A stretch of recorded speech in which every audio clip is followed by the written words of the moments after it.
There's this kind of silence that fills a courtroom, you know? Not the respectful kind, the kind that wraps around your spine and tells you something is about to blow wide open. That's how it was in Atlanta, on the day everything changed for Darius Cole. You could feel the tension humming under the wood paneling, every single person holding their breath, including me, and I was just supposed to be an observer that morning.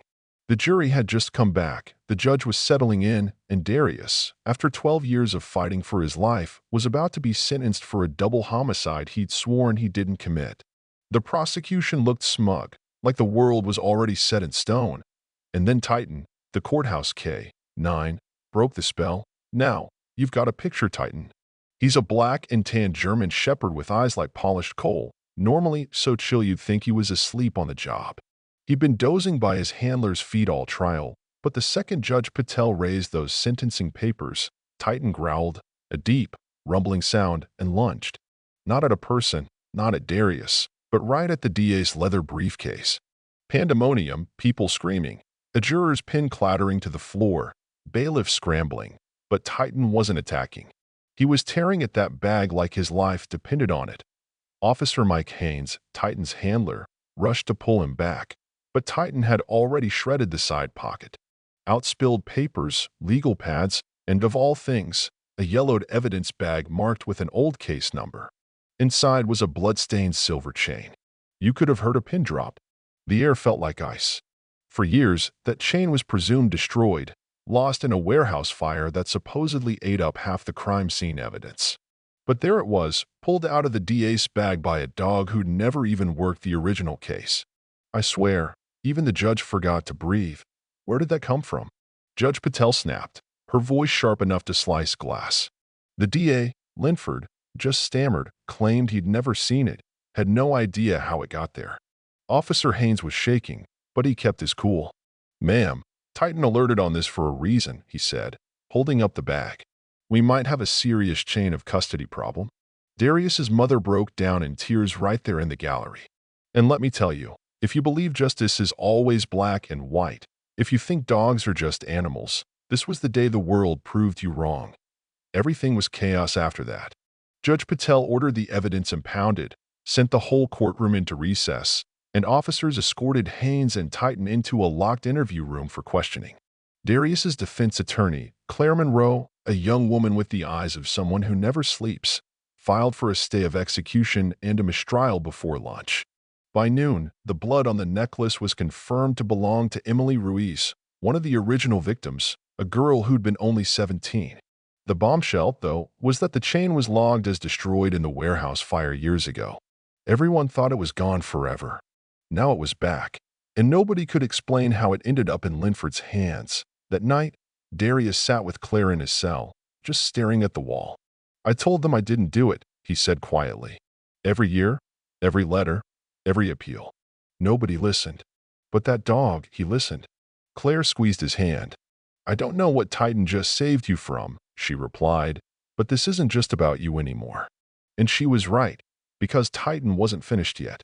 That afternoon, as Haynes took Titan out for a walk, the dog started barking again, this time at a janitor's closet down the hall from the courtroom.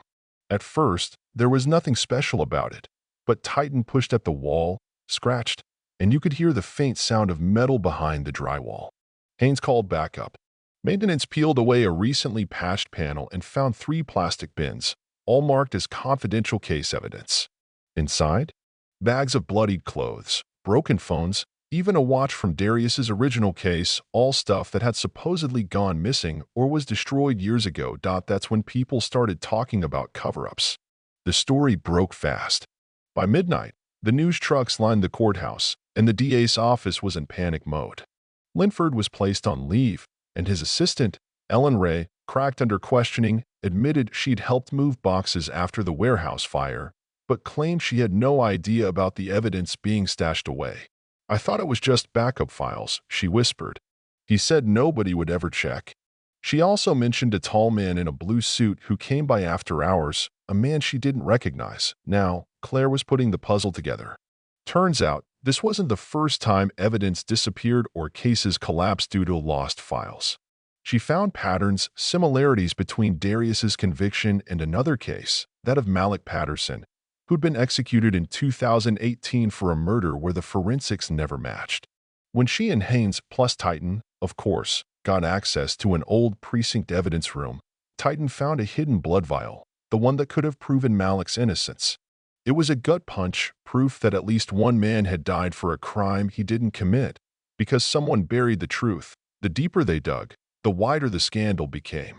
Surveillance footage showed Linford accessing that closet dozens of times over months. Every been matched a different criminal case, and now dozens of convictions, some of them death sentences, were called into question. The media blew up. Protesters rallied outside. Social media trended with hashtag Justice for Darius and hashtag Titan Truth. Within days, multiple cases were reopened, and 2 men walked free after years inside. But this wasn't just about Linford anymore. It became clear that a powerful judge, Peter Warwick, now sitting on the Georgia Supreme Court, was the one who sealed key dockets, signed off on hidden evidence, and kept the machine running. When Titan found a note taped to a shelf in Claire's office, it pointed straight to Warwick, who'd retired from state court only to be elevated to the highest bench. The real twist? The whole thing ran deeper than anyone had feared. Claire, Haynes, and their allies now had to fight not just a crooked DA, but an entire system willing to bury anyone who threatened to expose it. Threats came fast. A photo of Claire left on her porch, a fire set in her office. She and Haynes went public with their findings before anyone could silence them. Federal agents launched a formal investigation. Claire stood on the courthouse steps with Darius and Titan, telling the world, "We didn't get lucky. We got loud and honest, and when truth has teeth, lies start to bleed." Titan barked, the crowd erupted, but they all knew it wasn't over. In a cinematic showdown, Claire testified before a judicial inquiry board. She laid out the files, the cover-ups, the names of those wrongly imprisoned. The board removed Warwick from the bench and handed the case to federal prosecutors. Linford was arrested. 37 convictions were reviewed, 8 vacated, 3 wrongful death settlements reached. And through it all, Titan became something of a legend. The mayor pinned a medal on his collar at a ceremony in the park, children lined up to pet him, and Claire just watched, maybe for the first time, feeling like the fight had been worth it. Still, even with the system shaken to its core, questions lingered. Who else knew? Who helped bury the evidence? The story ended with justice served for Darius, but for Claire and Haynes, it was just the beginning. The city was awake now, the truth was out, and the next chapter was waiting to be written. So, what does justice look like to you? Is it a courtroom? Is it a dog with a nose for truth? Or is it a group of people who just won't give up until every buried secret comes crawling into the light? Tell us what you think in the comments.